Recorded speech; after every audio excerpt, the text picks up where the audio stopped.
Leaving Vancouver, your ship travels up the wide inland sea called the Straits of Georgia.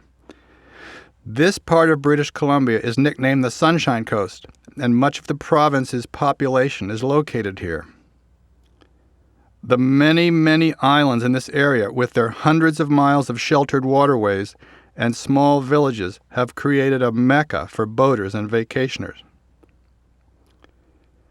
This area also supports a very large forest products industry, producing pulp and finished lumber for destinations all over the world.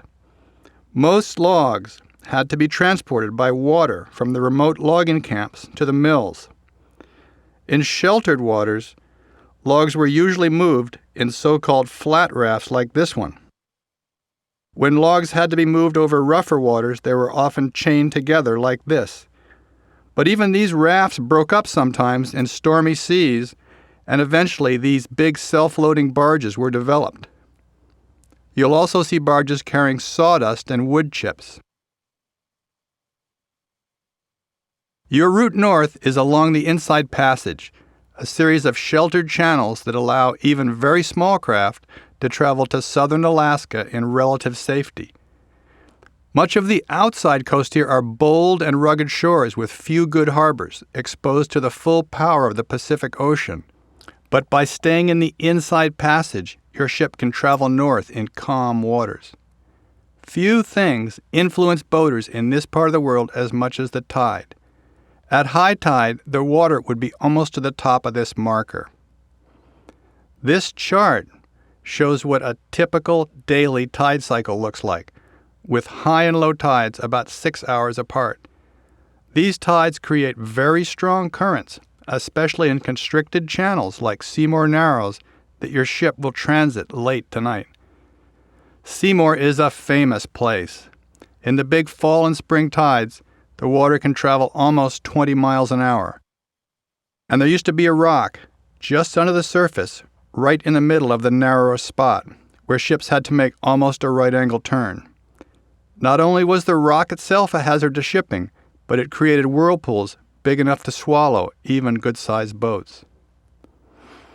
After several unsuccessful attempts at drilling and blasting the rock from anchored barges, a huge tunneling project was undertaken from the shore. Drillers worked to excavate tunnels and caverns deep under the Narrows. Barges brought load after load of dynamite.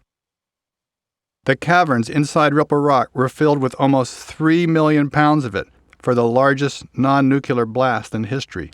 Miles of fast-burning fuse were attached, and finally, in April of 1953, the TV cameras were ready.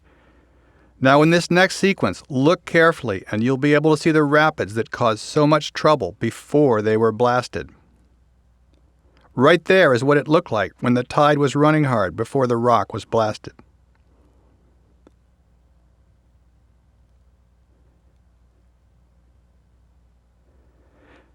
If Ripple Rock hadn't been blasted, your route to Alaska would have been very different. You would have had to travel up the outside coast of Vancouver Island in the rough waters of the North Pacific Ocean. The Inside Passage north of Seymour is almost total wilderness, with a few widely scattered towns. The people who work this coast have to be able to fend for themselves in all sorts of challenging situations, as the following story reveals. One spring evening, in a small cove, somewhere in the vastness of the British Columbia coast, 2 fishing boats were tied to a log raft for the night. It was a pleasant evening, and the owners chatted about the weather and the price of fish. Then there was a cry like that of a woman in pain from one boat, and its skipper excused himself. There were some more painful cries and other odd noises, and after a while the fisherman reappeared. He had something on his hands that looked a bit like blood, and he was wiping them on a towel. I don't mean to pry, the other fisherman finally asked, but is everything okay? Oh, said the big man, everything's fine. That was the baby coming out.